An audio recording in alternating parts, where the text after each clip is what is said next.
Pernah kebayang gak? Dengar suara dengungan aneh tiap malam. Tapi cuma kamu yang bisa dengar. Itulah yang disebut deham.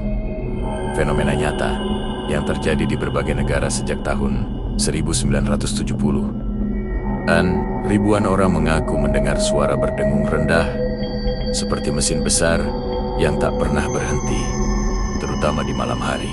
Yang bikin ngeri, alat perekam sama sekali nggak bisa menangkap suaranya. Ilmuwan bingung.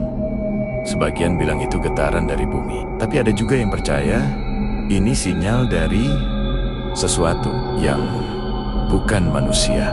Sampai sekarang, sumber suara itu belum pernah ditemukan. Kalau kamu tiba-tiba dengar dengungan aneh malam ini, mungkin kamu salah satu orang yang terpilih. Menurut kamu, suara diham ini berasal dari mana? Tulis pendapatmu di kolom komentar. Dan jangan lupa like, komen, dan subscribe biar gak ketinggalan misteri selanjutnya.